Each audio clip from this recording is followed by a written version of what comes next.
Welcome back to State of CRM podcast. I'm Ben Bouteille. And I'm Matt Engstrom. We are really happy to be here today. We asked you on my LinkedIn profile yesterday what would be the best topic for the next episode, basically, and for us to record today. So the poll finished this morning, and the results are we are talking about fatigue and pressure, Matt. Yeah, exciting topic. And I think per the usual, we have a little bit of a different point of view, I think, than most marketers are taking on the topic as well. So I think it's super relevant. And thank you for everybody who voted. I think there are definitely interests in a lot of different topics, which we look forward to covering in the future. But this seems to be one that people want to hear about right away. So excited to talk about it today. So where do we start? Maybe first talking about what's the difference between pressure and fatigue? I mean, first statement that is there a difference? And for us, and you know that I make a very clear difference between pressure and fatigue. That's not always the case for all marketers. So, I mean, do you want to mention one and do the other one? Or, let's go. Yeah, absolutely. So I think exactly to your point, I don't know. I'd be interested to actually hear how many marketers, or if marketers think about these things differently, or if they think about pressure and fatigue as being the same thing, or if they don't really think about it at all. So we define pressure as really being the number of messages that a marketer will receive or send out, actually, or a customer will receive from a marketer during any given period of time. And this is usually measured in some sort of frequency. So 1 per week, 5 per month, 50 per year, whatever sort of time period and frequency you want to mention. That's really pressure. So it's like a hard metric that can be measurable. It's mathematic. It's basically a number per given time period. Yeah, that's easy calculation. Yeah. Should be. Hopefully, yeah. Okay, and so the fatigue. I mean, what's the difference with fatigue then? Well, fatigue is a little bit more of it's like almost a perception-based concept, right? So it's how a consumer would react to a message or a given number of messages. So fatigue basically has to do with almost like burnout or irrelevancy of messages. So whereas pressure is a hard number, and this is the one that marketers focus on a lot, is the pressure number, the average frequency. Fatigue is basically how a consumer reacts to the messaging. So it has to do, again, with burnout. And this is a little bit more difficult to measure, but I think metrics that you can potentially use would be unsubscribes from your email, opt-outs from your database. You can even look at engagement metrics potentially. If it's going down, that probably means that your messaging strategy isn't necessarily super relevant. Even customer lifetime value, which we know is a little bit more difficult to measure, but if that's decreasing over time, obviously there's other factors that can play into that, but fatigue might be something that you would want to look at as a marketer. Yeah. And basically, it'd be great, I think, to find out a little bit more. Ben, you're pretty passionate about the topic. You've done some writing and you speak about it a lot. I'd love to hear a little bit more around, kind of your potentially unique thinking on why fatigue is potentially so important to look at. Yeah. And just before jumping into that, I would just wanted to add there is another metric that is obvious to measure fatigue. That's report of spam. I mean, a spam report. That's, when you get a spam report, that's you really push the boundary a little bit too far. But I mean, that's just the obvious sign of the sentiments of your customer. And you need to avoid that. And there are a lot of things to do before getting to this point. Hopefully you won't get there. Yeah, exactly. So to summarize what you said, that's you well said that pressure is that's a calculation, number of messages in a given period. Fatigue, that's complicated to measure and to appreciate correctly. That's a sentiment, that's a feeling. And every single individual in the database, every person in the database will have a different level of fatigue, even though they receive the same message and the same number of messages. So for a group of people, a cohort who receive the same pressure, so the same number of messages in the same period, all of them can have a different fatigue level. So fatigue is relative to every person. How could you even possibly start to mitigate that or reduce that, or how do you even start thinking about it? Because you can't go around and ask each individual customer what they want to see. And you're right saying that there are some proxies and metrics that you can follow the unsubscribe pair opens. You can, follow some metrics, the engagement rates, the conversion, the how often they come on your website or in your store. They click on your messages. They open your SMS. All of that you can measure that as factor or data points to measure the fatigue, and maybe do a scoring based on all these data points. The issue is that you will get something different from everyone. Yeah. And you need to have different weights.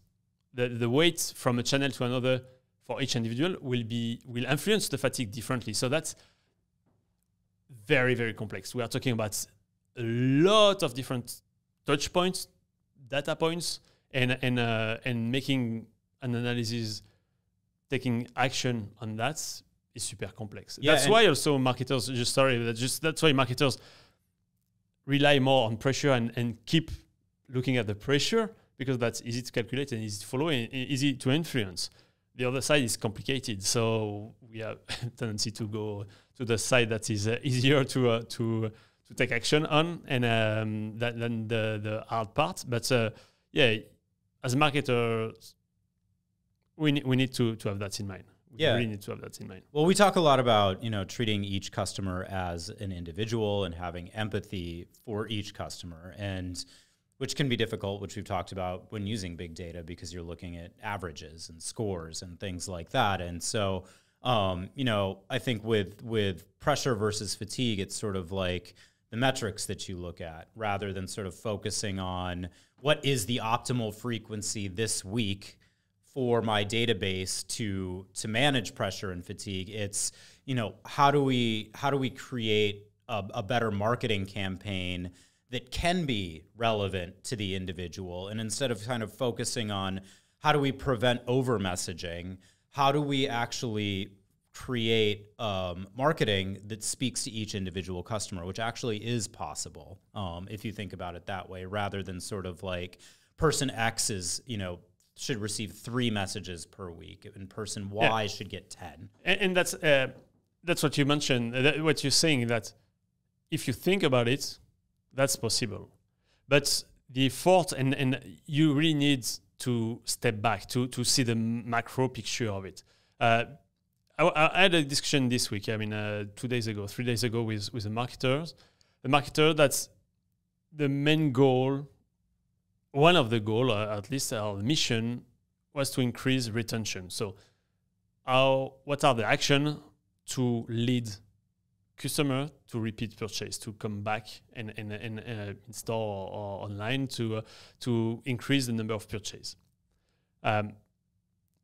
All these problematics, and we had this discussion, and we are talking about fatigue and how to manage the number of messages. And at the beginning, that was not so obvious that fatigue management, pressure marketing was linked to the retention.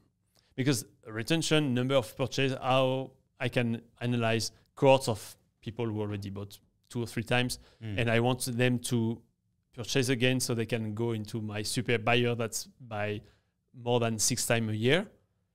But all of that is based on the fatigue. The fatigue is behind that, hidden behind that, and that's not obvious. But let's try to get into why I think that it's the key, the cornerstone behind all the goal for the company. Yeah. If you take the fatigue, and if you take a message and you think and you think about sending the right message to the right person at the right timing and the right channel, holy grail of all marketers forever. And that's not that's not a random thing. It's a holy grail for everyone. Yeah.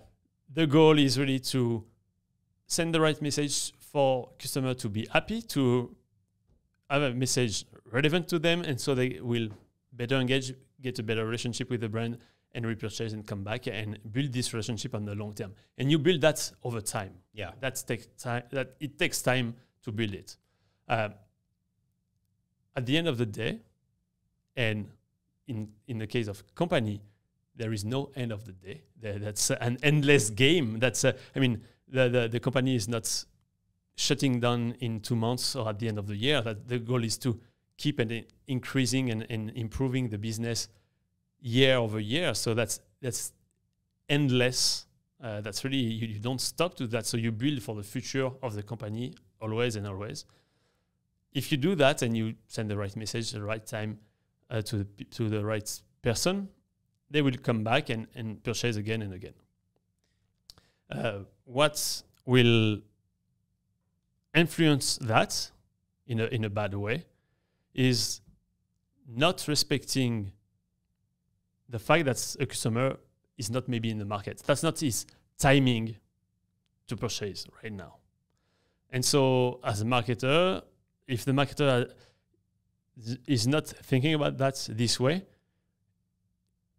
he will do an average of people who are purchasing again. How many messages or campaign I need to send before they purchase again? And doing average of behavior back under pressure, because we are talking about the number of messages in a given period, will lead to bad results, because that's achieving your goal as marketers and not being customer-centric. Yeah, that's not being really customer-centric. Because even if your data suggests that, you should frequency cap at 3 messages per month, if those 3 messages are irrelevant to a proportion of your database, then that means that you're essentially hitting people over and over again with messages that they find to not be relevant, which is actually pretty detrimental to your long-term relationship. To your point, it's a longer game. Yeah.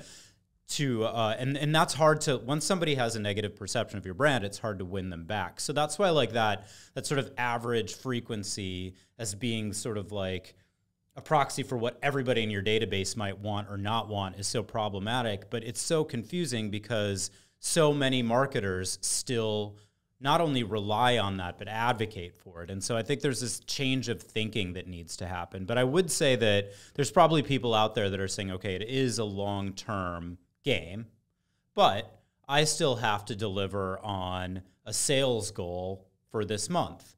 Or there's a product that's being released and I have to talk about it in market. So, I guess then the question becomes, how do you sort of balance that, like, focus on long-term customer lifetime value, repeat buying, and making sure people are coming back to your business with, I have to hit this goal soon?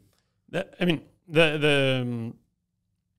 totally fine. That's every business has, everyone have a goal that's time-based, and that can be by the end of the month or the quarter.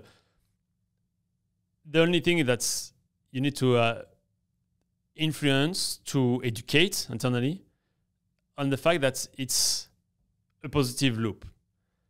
If you have a good practice today and maybe miss by being a little bit short on your goal because you promoted this new product that is just to be launched, but to the people who are interested right now into this product, instead of blasting that, sending that to more people with no interest, and respecting the fact that they will have an interest, but later on, don't burn this opportunity for them to come back later, because that will be their timing. Respect them. Be customer-centric. Being customer-centric is respecting the timing of your customer and not being centered on your goal uniquely. And that will benefit the global business. And that will benefit that on long term. And shifting from not doing that to starting to do it, there is a period that is complicated.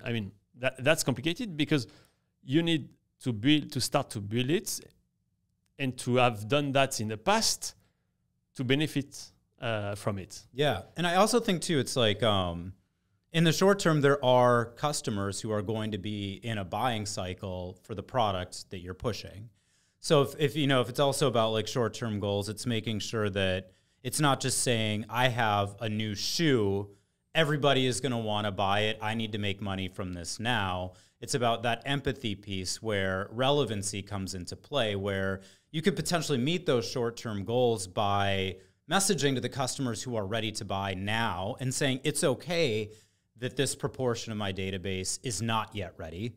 Yeah. We can message them later and convert them when the timing is right. So it's sort of like that, the balancing the immediate timing by finding the right people with sort of then that long-term goal and saying it's okay to maybe not message certain people at all about this. Yeah, and that's fine. and that's all the point. That's by doing that and avoiding to contact people at all at some time, some period when it's not the right timing, that's better than sending something that will damage this fatigue, that will increase this fatigue, that will damage the relationship. And so you will be back in this loop of looking at the pressure and that, oh, did I send too much message? That doesn't matter. When you are sending the relevant message to the right people and the right timing and accepting to not send some communication sometime, then the pressure disappears. That doesn't matter. That's, you don't need to look at how many messages you sent in the last 3 weeks. Oh, and saying that, oh, I know that, Matt, you have an interest for this new pair of sneakers, but I can't send you this message because you already received 5 of them and I can't send you more than that. Who set this rule? Yeah. If that's relevant to you, you will accept the six message and you will open it and click on it and come on the website and visit the store if that the invitation is to drive. I mean, the email goal is to drive to store and purchase it. Yeah. And maybe you will receive 10 this month, and that will be fine. And because the content will be different next month, only 3 will be sent to you, and that will be enough. Yeah. And that's. I mean, get rid of this pressure KPIs and look. That's the ultimate goal if you manage the fatigue correctly. Yeah, be customer-centric about your approach and don't look at it as just like these hard metrics that you need to sort of... And that's the thing is that's, I know that everyone listening to us, everyone on the market is talking about being customer-centric. Every vendor, every solution is to be more customer-centric. Yeah. As a marketer, and what most of the marketers are doing is taking customer-centric action and project with constraint that's actually puts the final action not customer-centric at all. And that's coming back on their issue and coming back on their problem and their business constraint. Yeah. I mean, if you want to keep the customer and build an awesome relationship with your customer, be customer-centric and ask yourself if really the decision you are taking or the elements you are, the KPIs you are looking to take the decision is customer-centric and reflect the customer-centric approach. Yeah. I think it's tricky though, because like it's easy to basically use average frequency or to frequency cap or say, we think that based on our modeling, 4 messages is the right way to go. Like that's an actionable thing. So I think a lot of marketers or most marketers are taking this approach because it's something that they can actually execute. But I think what a lot of people don't realize is actually, and we've talked about this at length before, like your first party data that you have has the answers in it in terms of what you need to know to get to know your customer, to make sure that relevant messaging is delivered to your individual customers within your database. Like the signals are there and there are capabilities you can use to be able to action that. And I don't know if it's like just a lack of awareness that that's possible, or if, marketers just aren't yet there, but it's just interesting to see that despite the fact that what we're talking about today is completely doable, everybody is still so focused. I don't know how many sales calls we've been on where it's, what's the right average frequency? Can you tell us that? And what we have to convince people of is that's not the right way to be looking at it. So that's not the right question. Yeah, that's not the right question. We don't have the answer. That's the question is not correct. And I don't want to provide an answer because I know that providing an answer doesn't lead to anywhere. And that's 100% with what you said. That's spoiler alert. you have nothing to do to collect this data. I mean, all the data you need to learn that and to do that, you already have it. That you have data, social demographic information about your customer. You have their historic on purchase. You have some navigation or visits or touch point, how many times they come, how do they react to your communication. You have all of that.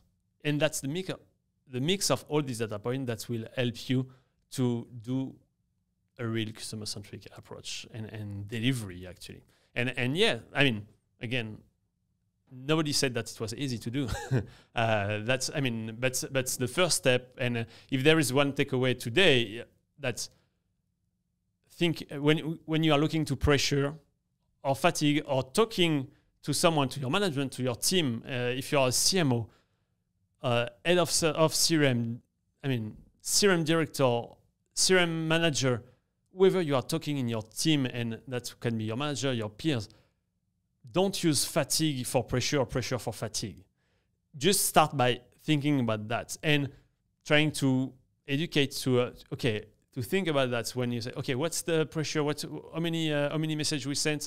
What's the fatigue of? No, so how many messages we sent? That's not a fatigue. Start by that. Yeah. Then think about all the customer centricity we talked about and the fact that to be really customer centric, sometimes you need really to, step back to think about what the customer will really love to receive or appreciates the message or not at all. And if that's not the case, don't send the message. Yeah.